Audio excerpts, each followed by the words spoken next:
Hello, everybody. You're listening to the Big Chill Podcast. This is episode 604, Story Time.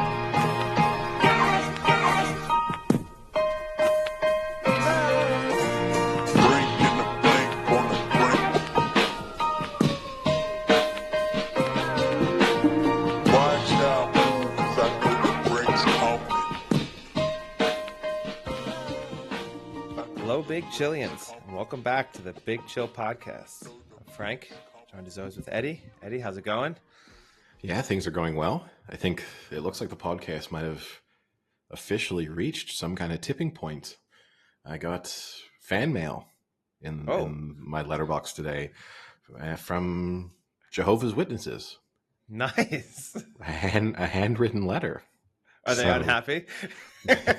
It blows my mind. Like I don't understand quite how it works. It's a handwritten letter. At first, I was initially suspicious that they just like look at my mailbox has my last name on it, but it doesn't have my full name. They have my full name. It's very strange. How do you know it's about the Big Chill Podcast? Oh, it isn't. Oh. It isn't. But I don't know. Just in general, I don't understand how it's in English. So already that's strange too, right? Like that it's not in French. So I've made it onto some kind of list, and I don't think it's a list that I really want to be on. Well, it's a list to save your soul. No, it is. Yeah, it's a very touching. It's inviting me to the 2023 exercise in patience. Nice. Yeah. Where's that at? Rome? Paris? London? Let me have a look. It's in France. I don't know where that is exactly, but it's in France. It looks the pamphlet. It's a handwritten letter plus a little pamphlet. It looks quite nice. Excellent. Maybe I'll go just for podcast material. This is where I get. This is how they get me. I go for the content, and I end up getting converted. Speaking of conversions, oh boy, I have a story from someone who both of us know, like a friend, also a listener of the podcast. I cannot name him for reasons that will probably become clear as this story unfolds. But one of the most bizarre stories I think I have ever heard in my life. It certainly makes the short list, and so I thought I'd try and get your opinion on it. All right, first off, yeah, are we sure this is a true story? 100%. Because it's so bizarre. Okay. 100%. 100%. Listeners might doubt it, though. So I guess it's worth saying, also preface this. This story will include the mention of some illegal substances. Big Chill Podcast does not condone that type of activity. Neither you nor I are drug people. Never have been. Keep our temples clean. Never did EPO in my life. Keep our temples clean in that respect. But this story does involve some illegal substances. So this person in question found themselves in a situation where they decided they wanted to find some cocaine to buy, and that they thought then the most logical... Where are they? They were somewhere in the U.S., but I'm not sure exactly where they were. Gotcha. It was mentioned in the story, but I actually can't remember that detail. Well, we can follow up with, if it were Portland, Oregon, that is a very quick story. Okay. We'll get on to that then afterwards. And perhaps it's best that I even leave out the location, because that location might give away, certainly to people who are familiar with us, it might give away who it is. Yeah. They were looking for cocaine. They decided, but I think they were not where they live, because it kind of adds to this story. They decided that going to a gay club was the natural place to go, because gays like to party and cocaine might be available in the club. And whilst trying to solicit random strangers to find out where they could get cocaine, found themselves getting the attention from someone who didn't believe that they were not gay, but also was not in a position to provide any cocaine. Now, I think for a lot of listeners, they may relate to the idea, maybe not the cocaine element, but the thought that at some point in their life, perhaps a member of the same sex has come on to them and put them in a situation. Maybe every once in a while still questions their sexuality. It's not unusual. Now, this story The takes a fact bizarre. that we can't have names is making this already confusing. This story took a bizarre twist in the way that this was handled. So imagine yourself in a scenario or in a club, and a guy is insisting on the fact that you might be gay. This person decided that the suitable response to this was to say, "Oh, you think I'm gay? Let me prove that I'm not." And proceeded to unzip his pants and say, "Go ahead and put your hand on my dick, and let's make and let's make out for 30 seconds. And if I get hard, then I must be gay. But if I don't, I'm clearly straight. So let's go at it and let's see what happens." Wait, were the pants preemptively pulled down as a like, let's do this, or was it I will do this? I think I've maybe slightly embellished there in terms of the sequencing, but I don't think the pants were pulled down. I think it was unzipped so that a hand could be slid into the inside the pants for full access. I feel like, again, you could have done this with a hand on the outside of the pants. Like, I don't know if you needed Wow. like full grab, but yeah. And then 30 seconds of a full making out, tongue involved, not just little pecks on the lips, full on French kissing.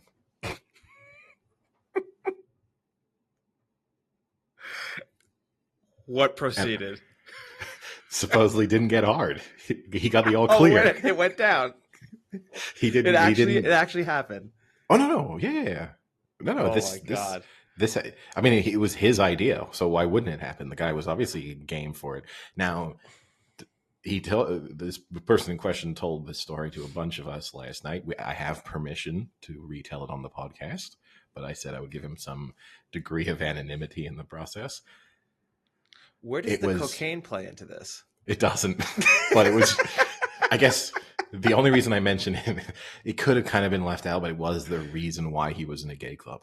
So I guess, I needed to, how do we, move the character in question into the gay club? That is how they got there. And yeah, he told this story. It was met by stunned silence. Just people's minds were blown. The only takeaway that we did have is this potentially the greatest pickup move ever? Like, do you start flipping it and go, "Oh no, I'm definitely gay. Oh, you think I'm straight? Put your hand on my dick and hang out with me for 30 seconds. So you're saying it's a great pickup move because in the end they did end up sleeping together. No, nothing happened. Nothing happened. But yeah, it was. I was surprised by the story, and then that is insane. Vasilis was present for it, so this is content where Vasilis is. It's Vasilis adjacent, but it gets into the Vasilis territory of weird stories. Yeah, that's a weird one for Vasilis. I can't believe he did that.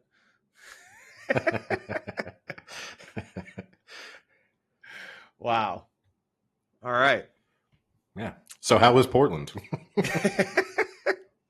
So Portland is interesting. Yeah, so I was in Portland, Oregon for a week. We one day rented a car and drove to like the Mount Hood area, like kind of like at the base of the mountain, did some hiking, and that was awesome. It was so nice, so beautiful. The conference I was attending was in downtown Portland in the area known for what some people call like the zombie apocalypse is what some of the news outlets have been calling it. Yeah. It's not good. I saw more people smoking crack in 2 days than I have anyone do any type of drugs in my entire life. And that includes like weed, which is now legal in most states. It was a lot to see. I've never seen a grown naked man sitting at a bus stop smoking crack at 3 p.m. Is which until bit? now. Which is the bit that you hadn't seen before? The grown naked man, or is it the Just the smoking addition of the crack? crack. Yeah, up until I that. mean, I lived in Paris, so. And so, are these people homeless, or are Yes. they? Yeah. So Yeah. it's just okay. Now, I will say there was also news outlets had been saying it was like tent city and that you couldn't even walk down the streets because there was so many like encampments and tents and this and that. That was not really the case. I think though that they are starting to push against that because apparently there was a big lawsuit that just happened or settled about 2 weeks ago that the ADA had sued the city of Portland because people were saying they couldn't like people with wheelchairs couldn't get around the city because there was like the sidewalks were completely blocked. I like that. That's the legal. Yeah, the that's how they that got they're to taking. it, right? Yeah. So I don't know if this is a more recent development. So that wasn't as bad. But I will say, I never really felt threatened at any point. It was kind of just they're doing their own thing, smoking crack in corners and at bus stops, but that's not to say I'm sure there aren't a lot of instances where people are confronted. So yeah, that wasn't particularly great.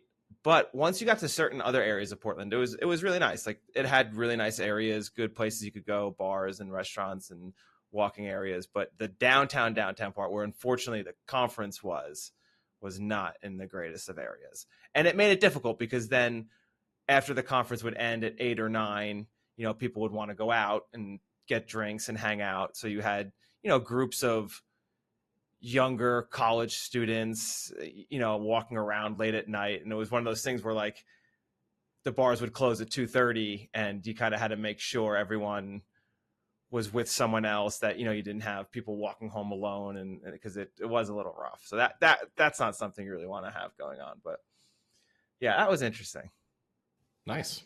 I've been to Portland, but it's approaching 30 years. So Yeah, I I think think it's changed. things have probably changed I significantly. did also since then. enjoy the second day or third day I was in Portland. The headline of the Bill Simmons podcast was Portland's Dilemma or Portland's in Trouble. So I thought that was pretty funny, the coincidence there. But yeah, but the week before that, Eddie. Yeah, maybe you can get us back onto sports, as we are a sports podcast. You can. Do you have a big announcement to make? Are we expecting you to be in the next NHL draft? How did this roller hockey tournament go? Yeah, so first year participating in NARCH, which is the North American Roller Hockey Championships. I played for Wheel Hub Asia, and it was an experience. So I played in 2 divisions. I played in the 30 and over, and then the men's open silver division. So third tier, I think that was. I think there's a silver, gold, and a pro. The men's 30 and over consisted of every pro player who's over 30 warming up for the pro division, open division. That was the following week. That was unbelievably competitive. We got mercied every game.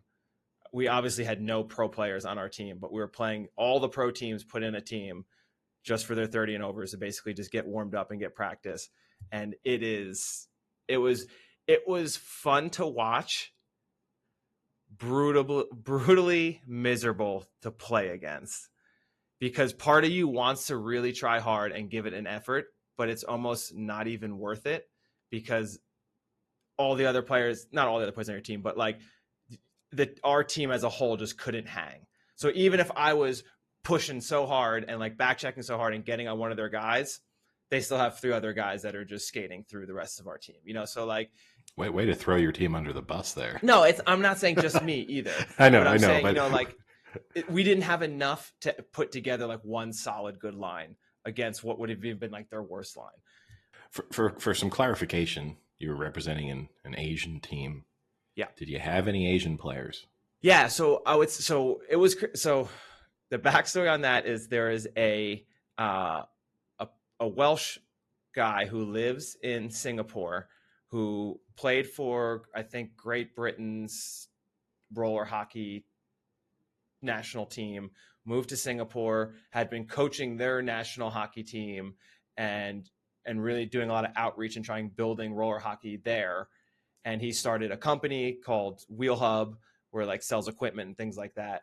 So this was his first year of kind of, I think, first major year of bringing teams over from that area to try and, get them involved in like the international roller hockey scene a little more. So he brought over 16 teams and he was in charge of every team. It was crazy. So this is like 8 and under, 10 and under, 14 and under, 18, 24, 5 different teams in all the open divisions, a 30 and over, a 40 and over, like a ton of teams.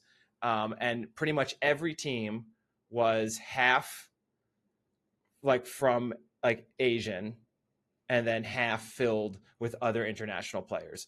So my team was basically, our open team was half of them were from, I think, like Singapore and other areas. And then half of it was like 2 from Tucson, 2 from England, another one, 2 from Wales. So like kind of spread out everywhere. So it was fun. It was cool. You got to meet a ton of people. Like one of the guys that was my line mate on the open team, like he had asked me to come out to Germany to play in a tournament like next month, and I think we'll probably put in like another team down the road. So that was really cool.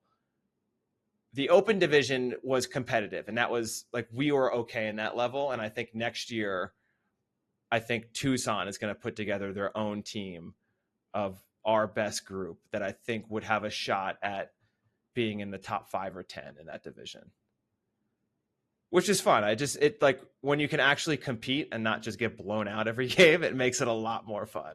Like, yeah, okay, I played against pro guys, whatever. But at the end of the day, like, is it really, oh yeah, I played against pro guys. They beat us 8-0 in 7 minutes. Like, is that really that like great?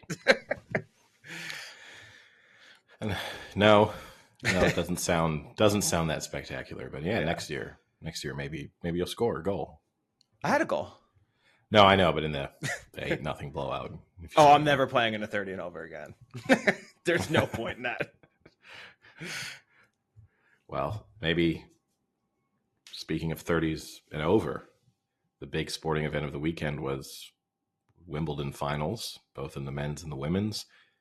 In the women's, it feels like same old, and that since Serena Williams has left, we just have this kind of rotating sort of table of single or double Grand Slam winners. Like, no one's really managed to establish themselves as being, I mean, Swiatek has come close. She obviously had that long winning streak last year. Grass is not her ideal surface, so you can kind of give her the pass on not being able to win at Wimbledon. But someone like Sabalenka, for example, who is suited to it, for her to not be able to make the final and certainly not even win is sort of surprising. On the men's side, you had Alcaraz winning his second Grand Slam, beating Novak Djokovic in the final, which not surprising necessarily, but maybe surprising given the fact when Djokovic won that first set, he also had a set point in the second set in the tiebreak. So like, he came very close to just taking control of that match. Like, I don't think Alcaraz comes back from 2 sets down, but won in 5 sets. I was also kind of surprised he won. Once it went to the 5th set, I felt like, oh, here we go. This Novak Djokovic is going to win the 5th set. Like, this is what happens. But he managed to get the break pretty early and then hold on for the remainder of the set. The question is it this passing of the torch moment? Just taking my text messages for word here? Well, I'm the only person who's asked this, I think. Yes, very much so. I mean, John McEnroe came out and claimed that he thinks Carlos Alcaraz is the most talented 20-year-old tennis player he's ever seen. Yeah. There was a point when, after the match, I don't know if you saw, like when Alcaraz went up to the crowd right away, he then went into the booth and shook like all of their hands. I thought McEnroe was going to try and like pull his pants down or something. I mean, it was unbelievable. I was just about to reveal the name of the person from the earlier story. I was so close to doing oh, you mean he was going to pull a blank? Yeah. No, he was Hey, Carlos. glowing Hey, Carlos, about him. Do you think I'm straight? Come here and hold my dick for a while we make out and we'll find out. But yeah, no, he was raving about him. I found it kind of weird when he started to then clarify that take, because he was like, well, Boris Becker was the most talented 17 and 18-year-old. And, 19 and a half was this yeah. guy. 21 was someone else. And I kind of don't get, like, Nadal by the age of 20 was like the dominant player on clay. So I don't know how you necessarily, I mean, I'm sure he's saying all around, But had yeah. Nadal, yeah, because that was my question. Nadal by that time though hadn't won anything off of clay, majors wise, right? So he won his first, other than the French Open, is in 2008. So he would have been, he's 30, he's just turned 37. He's the same year as me. Yeah, so in 2008, yeah. So how old? So he was born in 86, so he was 22 when he won his first non-French Open.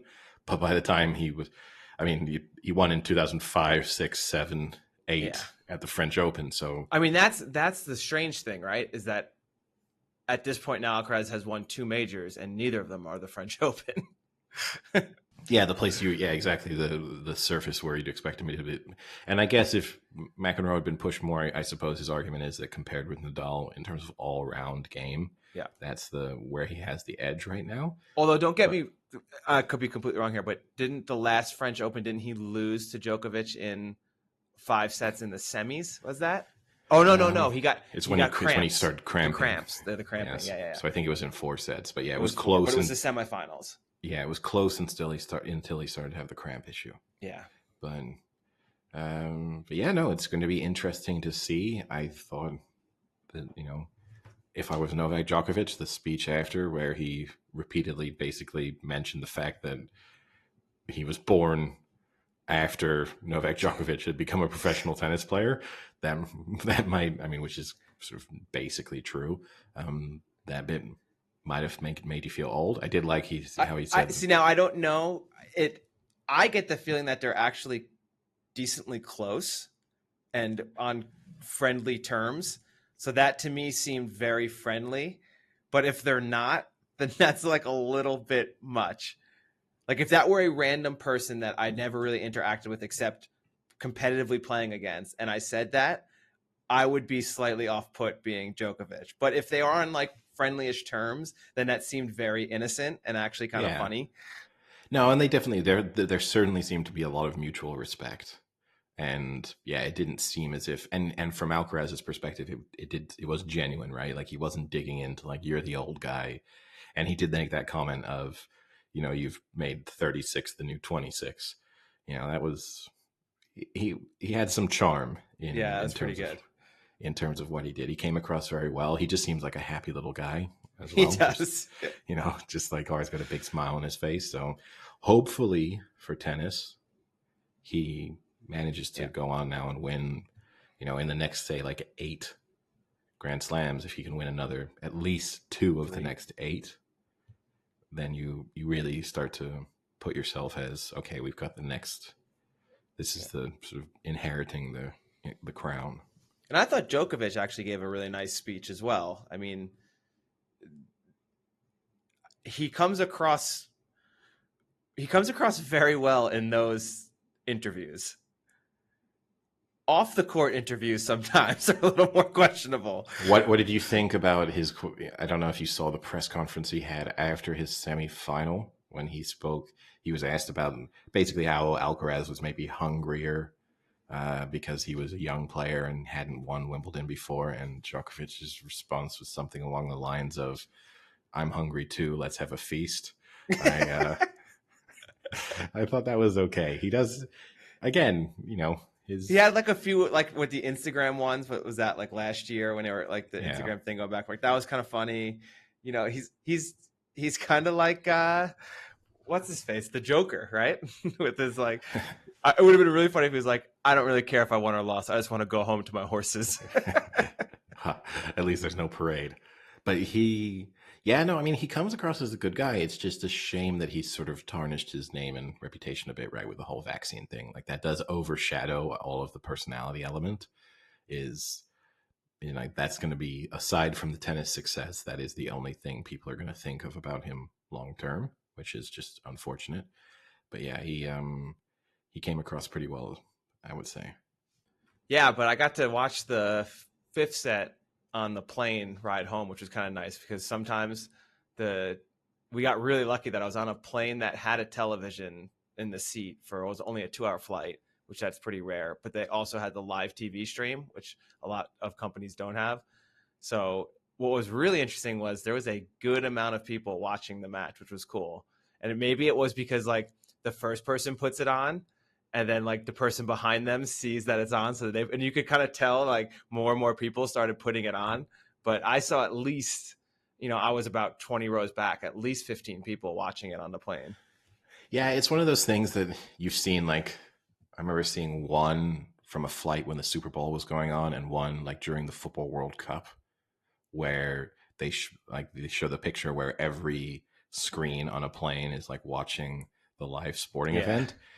And even though that's kind of stupid and meaningless, it looks kind of cool.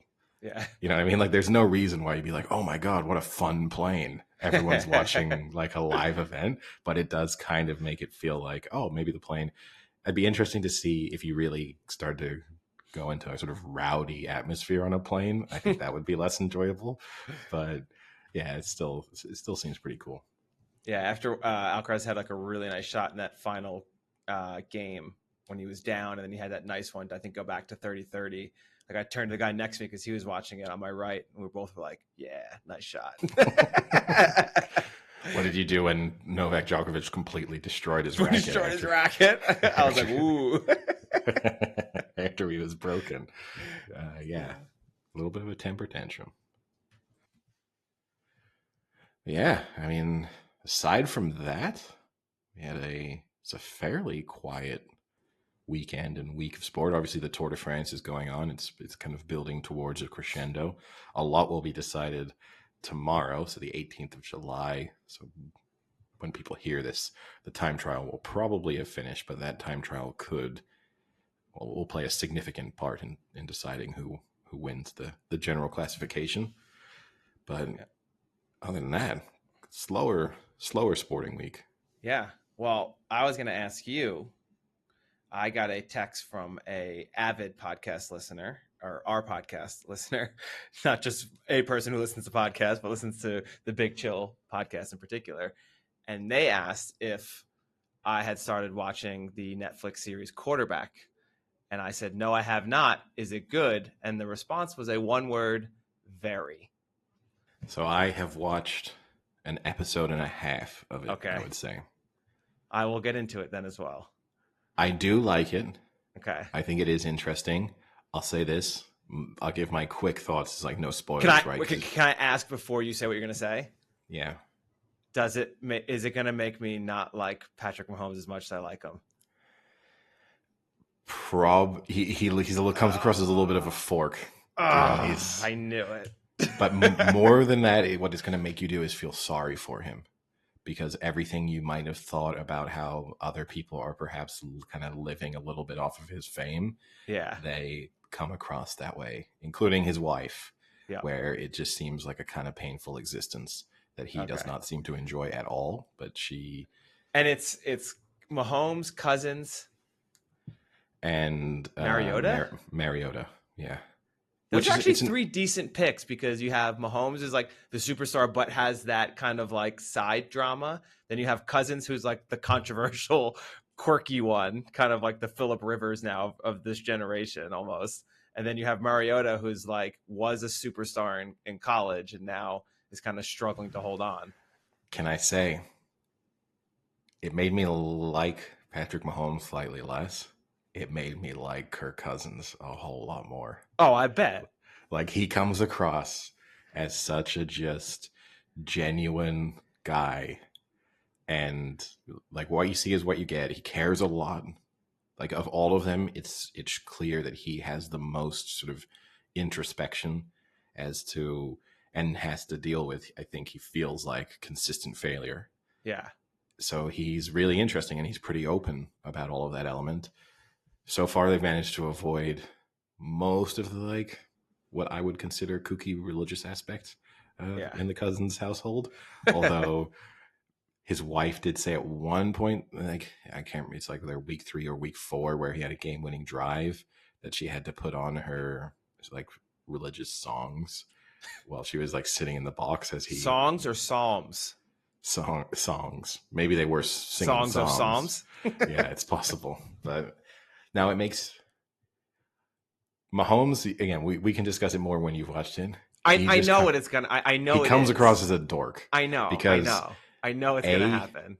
his in-game talking, it's the thing that blows me. Like, I don't know how an athlete sees that sometimes. I get you get lost in the moment. He does a lot of that, like saying the same thing 19 times in a row. Like, you can't touch me. You can't touch me. You can't touch me. You can't touch me. You can't touch me. I told you can't touch me. And it's like, okay, dude, do you not watch that back and think that's kind of a loser move?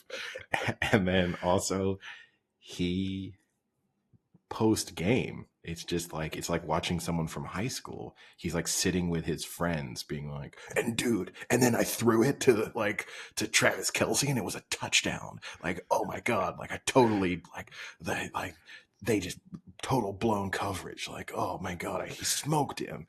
It's like, you're an NFL quarterback who's won a Super Bowl. Like, why are you sitting with your dorky friends after a game, like with your dad and whoever these other clinger-honors are, kind of rehashing a week 4 game against the Raiders? You know, like, it's not like if it was a super significant win, I can kind of get it. So there's that part of it. Also, if I had to be critical of the documentary itself, the only thing I don't enjoy is there's a lot of game footage, like, and I don't need it. Like, I feel like the people who are going to really watch and get into this, they know what happened last year. And I have no idea. I don't know who won last year. They're neither giving you enough game footage to really feel like you're like in the game watching it. It's not like a Last Chance U experience where you're sort of immersed in the game. It's like, here's 6 highlights, and you know, I feel like that kind of contributes nothing. So if it were me, I would just cut all of the actual in-game footage out and just be like, let's look at them at home. Let's look at them, how they deal with these different things, because it is interesting. Yeah. Should we try and do like the first half of the season and discuss that on the next episode? Sure, we can do that. Speaking of TV shows that I have watched. Wait, I got a quick question. Yeah. Do you think this is something that like non-sports people will enjoy? Like you said, the Tour de France one, that like non-sports people are into it. I think if you have any interest, I think if you have a total non-interest in sports, no. Okay. Because I don't think, if it had just been Kirk Cousins, I think yes. Because again, I'm really excited about the Kirk Cousins part. He's the most interesting. Like, he is the one speaking more about his mindset and all these different things. You're kind of getting more of that. And the Mahomes bit, if you didn't care who Patrick Mahomes is, I don't think you'd find it that interesting or revealing. And again, I'm only 2 episodes into it, so perhaps it gets better as it goes on. I know it gets into whole things about their diet and preparation and stuff. So, you know, there's things that maybe would become more compelling. But I think you probably need to be a sports fan, and I think even then you probably need to be a football fan to really watch it and think, this is really good. But yeah, and a non-sports TV show that I have watched recently. Ooh. You tried to get me with a total lack of, not a ton of sports going on, not much to watch. I finished Barry, which was something that I hadn't done. Yeah. Enjoyed that. Barry was a great, good TV show. Good season finale. Got no real complaints. I got a little bit bored on the episodes where they were just on the run and just watching him like slowly interact with his child. Like that bit lost me a little. It was definitely, the last season was definitely less funny. Not, like it wasn't worse, but it didn't have as much comedy in it as previous seasons. Well, the shame for that is, like, by far the funniest character is Hank. NoHo Hank, yeah. And he was less involved. In the season. You're right. Although, although that one episode, I'm thinking where the young girl, it's like they're chasing her through the streets. I don't know if you remember that episode. It's like one of the darkest, funniest episodes I've ever watched of television. Yeah. But I did start watching The Bear. Ooh. And I gotta say, on a scale of 1 to 10, I give it a 1. What? I think it is fucking terrible. Oh, bad judge. You can't judge television anymore. To me, The Bear's great. it's like every show about a chef I've ever watched. Like, What shows are those? well, the That's not a movie show. It's a where, movie. okay, Next. okay. All right. I mean, okay, I should have said every TV show or movie I've watched about a chef, but it's like it's playing all the same notes of here is this genius chef, but he's gonna make basic food, and like so. There's already that element. We got it, and oh my god, he's a complex and torn individual, so we have to suffer through that because you can't just make a sandwich without having a crisis every time you slice a loaf of bread open. But there's that element. Also, I think, and I know I've given up on it. I'm done with it. I think I watched 4 episodes and I was just like, nope, this ain't for me. I know that they're moving away from the kind of toxic kitchen environment, so I'm sure there's an eventual transition into something that works more smoothly.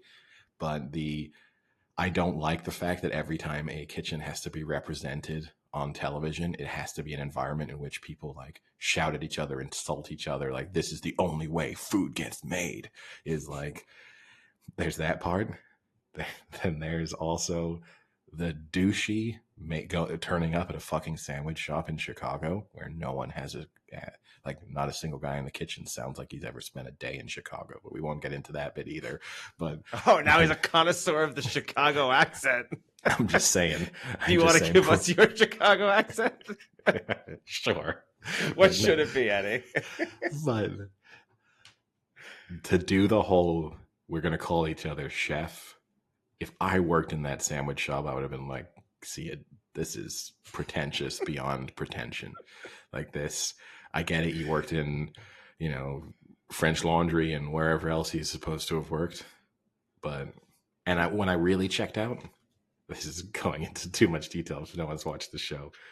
When he tells the story, when the other chef like takes an interest in all of his desserts and has like put them on the wall, and he like stops to tell him about how for a year we did this, and like the gelatin was never quite right. It was either too like firm or too soft, and we couldn't figure it out. And so he's supposed to be at, I don't know if that was when he was supposed to be at French Laundry or wherever else it was, say one of the best restaurants in the world with incredibly talented, well-trained chefs throughout the kitchen, and none of them can figure it out.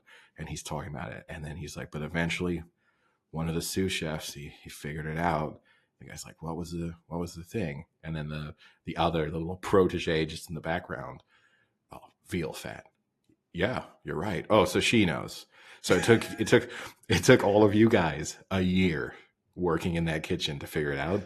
But the girl just like eavesdropping in the background is like, why didn't you just ask me? I would have just told you it's veal fat. Or maybe she knows because they figured it out. Now it's a common fact. It's possible, but then they should. Eddie, I want to pull up a note I wrote several months ago. Yeah. Eddie will hate the Bear. I wrote that down when we talked about it because I knew you, and I knew going in you're going to be like, oh, here's a show everyone likes. I'm going to hate it. It ain't that. But I like the idea. Sure. I like the idea that this turns into some kind of like magic show where you make predictions months ahead of time. But now you need to start announcing. You got to be like, Eddie, I'm writing a prediction right now. This will be revealed on November 8th, 2025. Eddie, I now want you to watch Secret Invasion on Disney. Okay. Tell me what you think. Yeah. Just predicting me to hate is pretty, it's low hanging fruit. But too, it's just like how hectic it is. Like that and whilst I've never worked in a kitchen, I've worked in bars that had kitchens. And we've got lots of friends who work in the restaurant industry. No one's ever told me a story of, and I'm not saying it doesn't exist. I think Facilis would tell you it's pretty hectic. They never fucking sold. They've never sold jeans, so they have enough meat for the day to fucking make a sandwich. Yeah, it's because they didn't have a dysfunctional brother who was all over the place. Yeah. Anyway, I'm out on the Bear. Uh, And look, I'm the lone voice, I think, in this one saying yeah, I don't you think are it's great. one of a few there on that one. Most people definitely enjoyed the Bear. And actually, the Emmy nominations came out. Did you see that by any chance, Eddie? I did not. So a lot of the shows that we mentioned were nominated. I'll just bring up a few. So, Outstanding Drama Series, Andor, Better Call Saul, The Crown, House of the Dragon, The Last of Us, Succession, White Lotus, and Yellow Jackets were the drama series. Yeah, I mean, I don't feel like anything's missing. I think Succession will probably pretty easily win that. Yeah. If we took It out if you took out Succession, it makes it actually pretty interesting as to what could win. it sometimes also feels unfair, right? Because some of those TV shows feel so long ago Yeah. that for them to fall in the same Emmy window when it Or you don't even know finished. what season it is. Yeah, but when it finished, like the beginning of the year Yeah. versus something like Succession, which has just come, so it's fresh in everyone's minds. It's kind of tough. Like Better Call Saul feels like it ended 9 years ago. Yeah. Like I literally can't remember the last time I watched an episode of Better Call Saul. Yeah. A little surprised House of the Dragon is on there. I have a feeling a lot of money was paid to put that on the list. I mean, I can't think of anything else though. Maybe that's true. So I can't come up with a good candidate of this should have been in there instead of People that. love Fleshman is in Trouble, but I don't know if that would actually be a limited series. I think maybe because it's only one and done, which also makes this confusing because this is like a continual series, but then they also have limited series. So like a True Detective would be on a limited series, or what was the Kate Winslet one that won the HBO Kate Winslet where she's the detective. That was like two years ago. That was really, really good with Evan Peters. Mayor of Easttown. Yeah, Mayor of Easttown. And then Outstanding Comedy Series, Eddie. Abbott Elementary, Barry, The Bear, Jury Duty, Marvelous Miss Maisel, Can Only we just Murders also, in the Building, Ted Lasso, and Wednesday. can we also address like The Bear is not a comedy?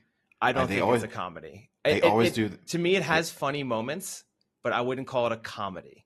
They always do this bullshit so that things can win more awards. That they like put it down in multiple categories, and like it's not a comedy. Just because I agree with you. Okay, you can have comical moments, but that doesn't make you a comedy. Like just because you laugh once, like whilst watching something, doesn't make it suddenly like, oh, this is a comedy then. Yeah. No, and then the thing to me is there's no way they sit down to write The Bear and say, okay, what's the funniest scene we can put here? Like there's no way that's what they're doing. Like whereas Ted Lasso, that is exactly what they're doing. Like what's the funniest thing we could do here or here? And then incorporating like, oh, let's put in a serious, storyline of this or that.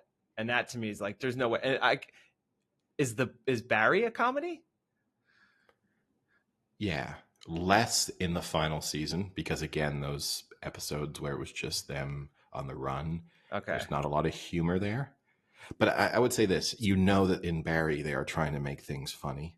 Yeah. And every episode had a legitimately funny moment, and some of the characters, like NoHo Hank, is just completely a comedic character. Like Barry is a mixture of comedy and just sort of darkness and sort of seriousness.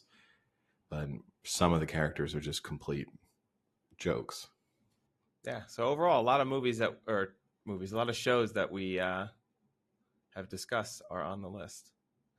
The one I wanted to discuss is: did you watch Jury Duty yet? I have one episode left. I genuinely I can't find how to watch. I mean, I know I could watch it by like through a VPN and stuff, but in France, it lies to me every time. It's like one of these shows. There's no Amazon Prime? There is. And then I look on Amazon Prime and it's not on French Amazon Prime, which isn't unusual because the release dates vary and sometimes something is on Amazon there, but like because of an agreement, it like goes to a different like streaming service or network first. But every time, like if I Google it, probably at this point Googled it like 10 times over the past few months just to check. Every time it's like, oh yeah, it's on Amazon Prime. Then I go on Amazon Prime. It's like, nope, no results for you there. Huh. Yeah, I have one episode left. It's pretty good. I'm not sold still that this person didn't know what's going on. And again, I haven't seen the last episode, so I don't even know like how it unfolds. But it just doesn't. For those who watched it, and it's not a spoiler, but there's multiple times where he's like, I can't believe all of this crazy stuff is happening to us. This just doesn't seem real. Like, he says it multiple times. So yeah, from the clips I've seen, some of the clips are just so outrageous that I can, again, you'd have to think. The moment so originally I thought that he didn't even realize the fact that they'd set it up. The premise is right. It's a like real trial, but still a reality TV show, right? No, everything's fake. No. I understand, but he's been recruited to be on a reality TV show, but it's a real trial. That's what he believes, correct? Because he responded to like a Craigslist ad or something, is supposedly. I don't think it's a reality. I don't get that last part, but I just assumed they were doing like a documentary about like. But he had to apply to be on. I think so, but I think they're doing a documentary. Okay. Because in my mind, the only way this was believable is if like you somehow got it, you came up with like you're gonna get jury duty, and then you come, and then you go, man, this is fucking nuts. But everything is seemingly legitimate. You have to be a moron to be like, oh, crazy shit is going on around me. I know this is a TV show. I know it's been set up, but they're definitely not. Like they've told me the truth here about what type of TV show it is. Let me wait till I watch the last episode tonight or tomorrow. So, what else do we have? Well, at the conference, the last day we had our reception, and I sat at a table with all English people. So it was people from either UCL or Cambridge. They kind of like were sitting all together, and there was like one seat left at the table, and my students had not come, so I was like kind of by myself. So I was like, oh, can I, and I knew like one or two of them at tables. So like, hey, can I hop in? I'm like, yeah. So we got to talking, and they were blown away that I love cricket and could discuss cricket with them, to the point where we were talking about the Vitality Blast, and I was telling them that I had just went, and the other person had went to the match after us or before us or something like that. And it was like really funny. Like at a point we thought we almost were in the same match, and then I was kind of describing them, and then I told them about the Major League cricket, and then they were really mind blown. Which I guess we should say is underway now. Yeah, that's what we were discussing. I've watched 2 matches. Okay. Because the quality of the cricket obviously is pretty good, because there are some superstar players in there, and most teams do have at least a handful of very good players. The atmosphere and the attendance, I know they're not going to come out and say isn't what they were hoping for, but it can't be what they were hoping for. Oof. I mean, there's a lot of empty seats there, and it's pretty quiet. Yikes. Like, I'm sure the players are fine, because I know that they've been written. They weren't even paid big checks for a couple weeks' work, so who cares? But there's a good chance we have some people from Major League Cricket back on in the future. I would be interested to know. I don't think we would ever get an honest assessment, right? Of no, we were disappointed with this element. But if I were involved in this, I would already be starting to think, okay, we are going to exist solely for TV viewing purposes. Like, I struggle to see based on this and with the eye test, obviously don't want to come across as, kind of racist or anything, but we know that part of the goal was not to just appeal to expat communities and people from communities like from the Indian, Pakistani, Bangladeshi, Sri Lankan community, the subcontinental Asians. Right now, it looks like that's the only people who are going. So, and okay, it's week 1, season 1, so got to give them a break. But it certainly doesn't look like the Dallas Fort Worth community is like fully behind the idea of a professional cricket league on its doorstep. Yeah, that's tough. I really want to go. I don't know if I'm going to be able to because I've just been doing so much traveling that I literally don't have time to get there because I'll be gone again this weekend coming up. But I'm still gonna make an effort and see if I can find like a few days and maybe a real cheap flight because it's a direct flight from Tucson to Dallas, so it's feasible. If I can get something cheap, maybe I'll go and watch a match or two and come back. But I also looked at the results so far, and it looks like we have a clubhouse leader for absolute worst club, and that is the Los Angeles Knight Riders, who were all out for 112 in the first match, and you thought, wow, that's pretty bad. Then they were all out for 50 in the second match, and that is, I think you and I might be able to put 50 up in a T20. Yeah, there are some teams that are clearly not very good, and yeah, they're obviously not going to be involved. So yeah, they've scored only 162 runs in their two matches, and their opposition has scored 336. So it's not good where over the course of two matches you've got like a net negative 170 runs. Like that's quite a spectacular achievement in many ways. In their second match, they had only one person over 10 runs. And they do have some good players. I mean, Martin Guptill's there, Riley Rousseau, Jason Roy. There's players there who you would think. Jason Roy did not play the second match. Yeah, Andre Russell, Sunil Narayan. Like you've got players there who you wouldn't think that they would be struggling to be able to score a few runs, but it's not good. It will be interesting to see. Season 1, you can't judge anything, right? Because they're just getting it out there and seeing what happens. And just even setting up the logistics of it, at that point for season 1. Yeah, but it will be interesting to see.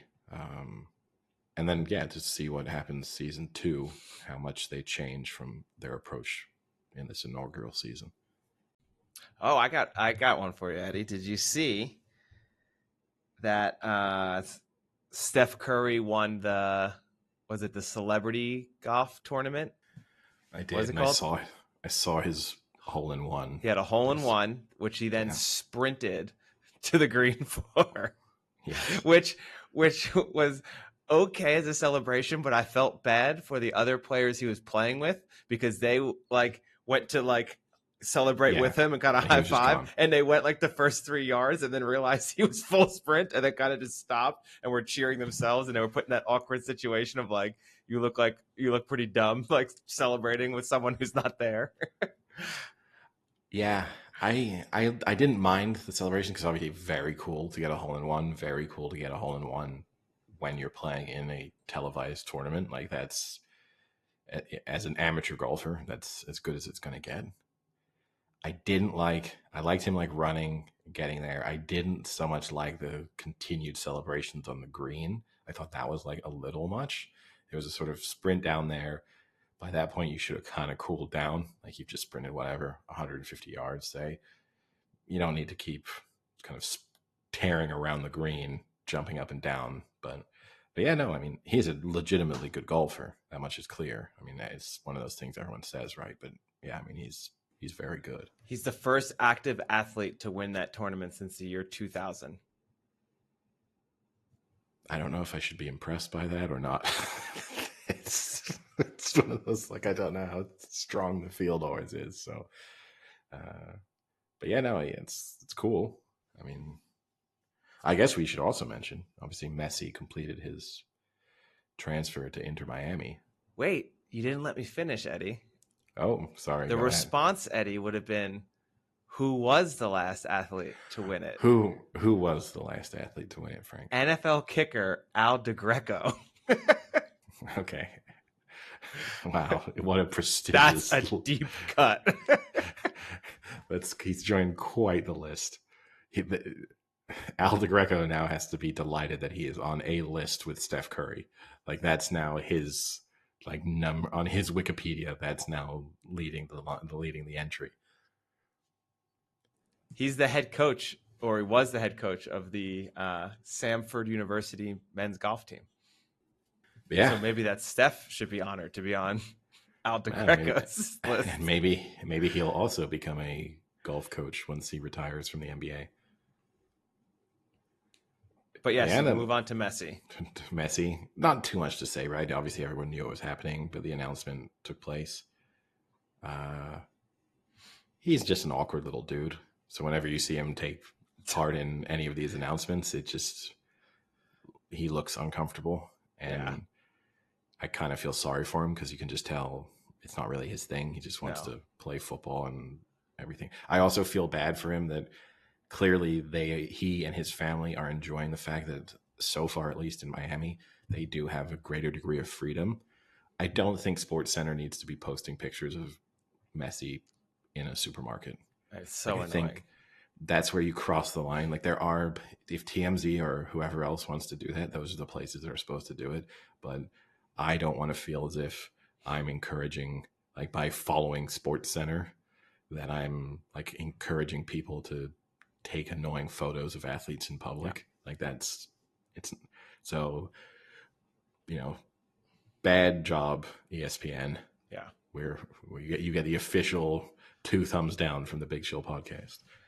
And on a similar note, I just watched the Black Mirror paparazzi episode in this year's new season. 2 thumbs down to Black Mirror for that episode.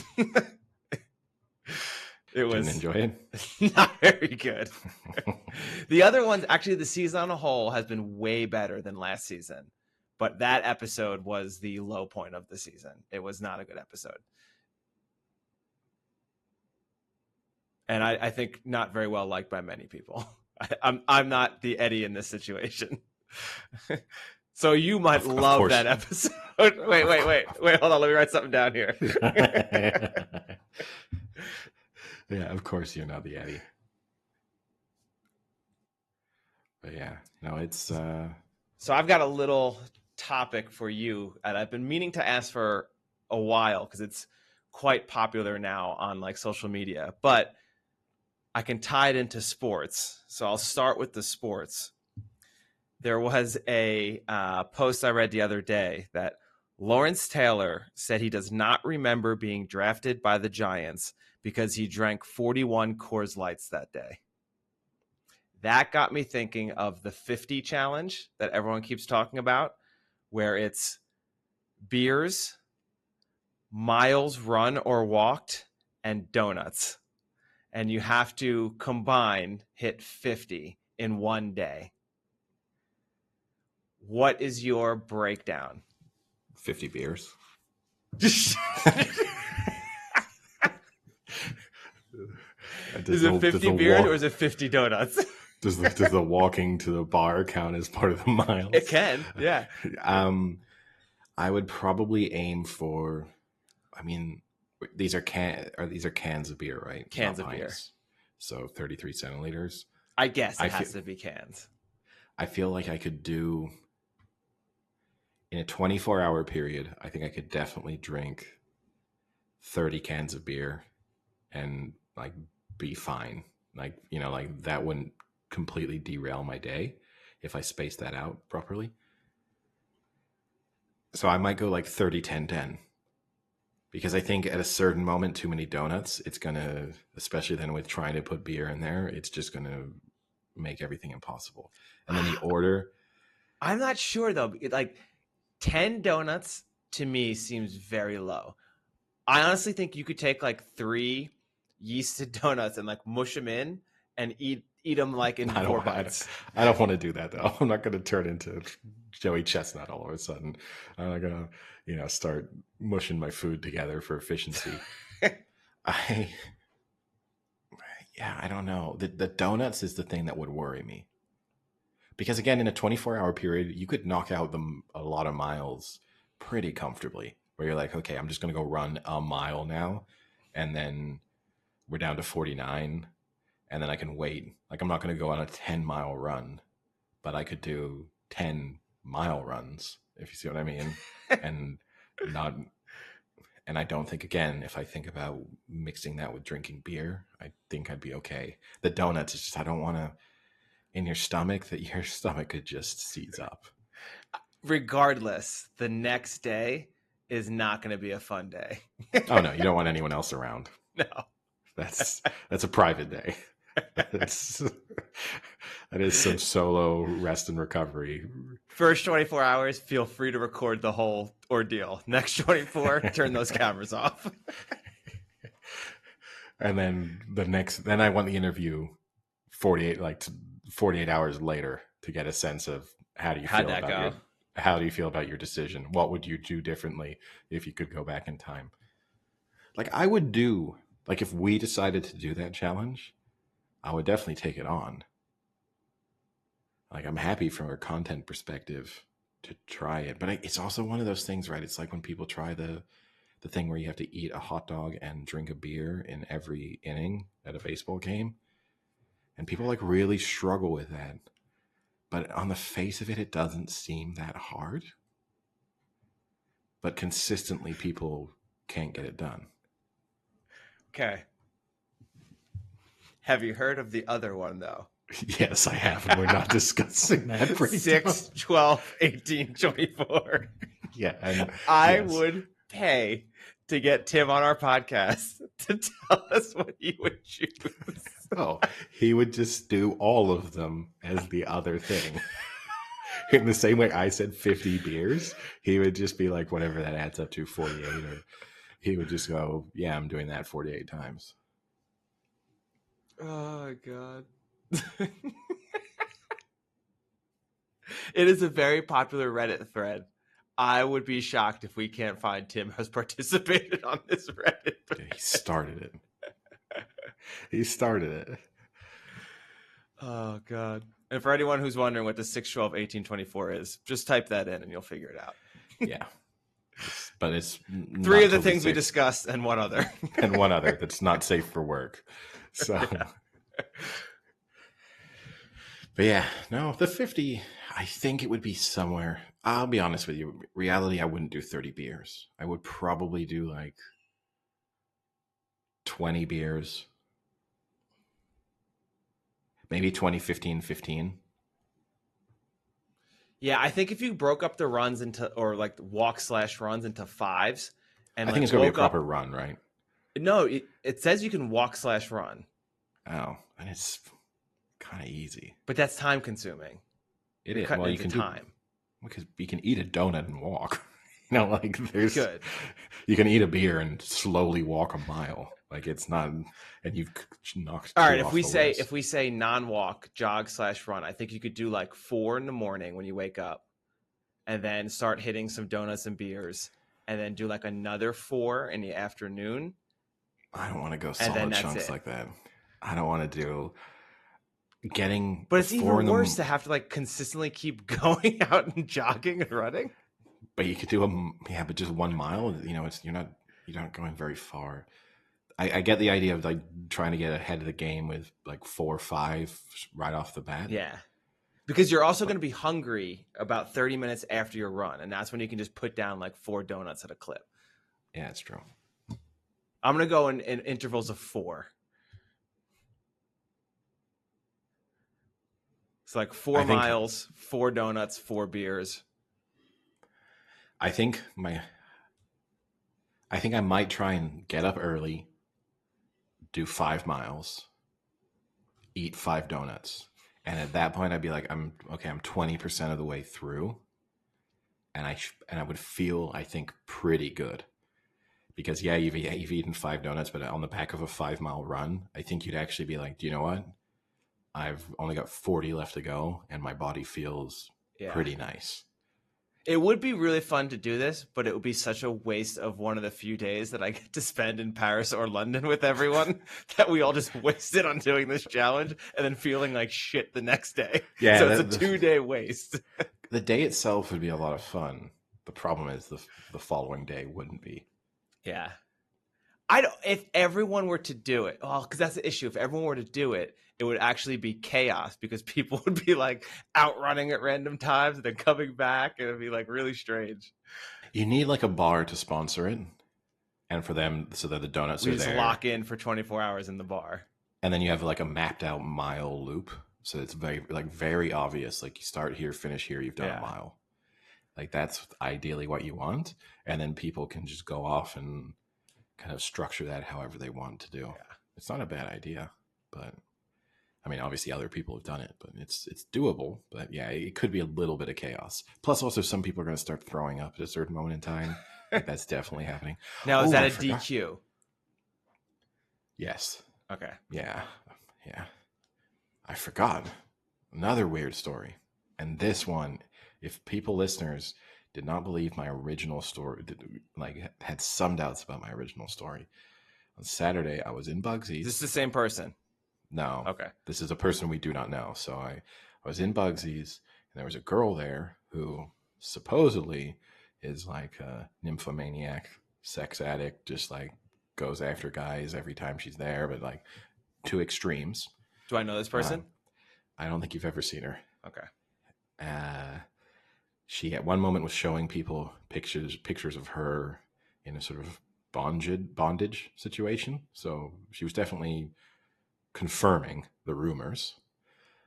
And then, very strangely, at one moment, she began to very loudly fake an orgasm in a like When Harry Met Sally scenario, but screaming. And it legitimately went on for 2 minutes.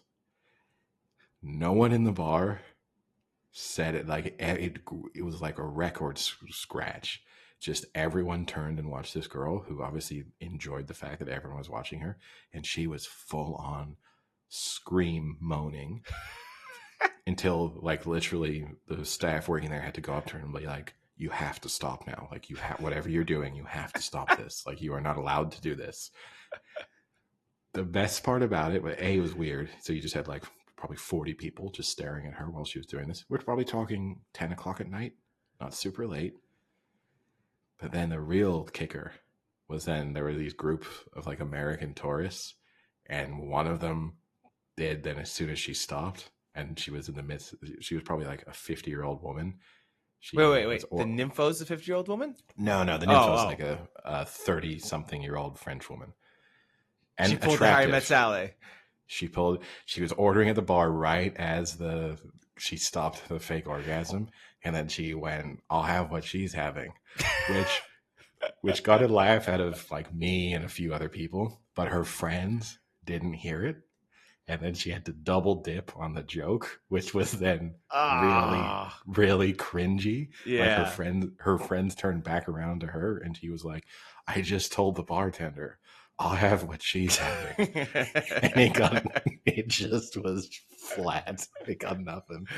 Oh man, that sucks. You had the one opportunity and you nailed it, and no one was there to see it. No one who you knew. Just a couple of random people on the other side of the bar going like, yeah, well timed. You did it. That's the only time in your life you're ever going to get that chance. I have to say, Eddie, this is quite strange, but I have a quite similar story where I also nailed the comeback line. So the last night of the conference, we had a reception. The reception ended around 11, and a lot of the people there rallied to go to an Irish whiskey bar, an Irish pub that had a lot of whiskeys as well. So we went, and when we got there, there was probably it was very empty. It was like 11 o'clock on a Saturday, but there was probably only like 8 people in the bar. And we were about 30 to 40 of us. Pretty big bar, and they had, a big bar that you could sit at, probably like 15 seats, and then smaller tables and then booths. So most people were either at the bar or at the smaller tables that were in between the bar and the booths. So me and another researcher or whatever, we get beers. We try to get to the one table where our friends are sitting and it's too crowded. So we go to the other spots. There's 2 open spots at the table, and it's all students, which I don't know many of the students because there are like a lot of students, and they interact, because you're there for 2 years, maybe you see them and then they go into a different degree or something like that. So I didn't really know any of them. I kind of recognized 1 or 2. So we start talking to them, and we're like chatting and for a good 5-10 minutes. And there's me, the other person, and 6 students at this table. So we're chatting, and then I turn to the one next to me, and she's kind of in like a shorter, tighter, pink, sparkly dress, and she's drinking Cosmopolitans. And so I go to her, I go, what lab are you in?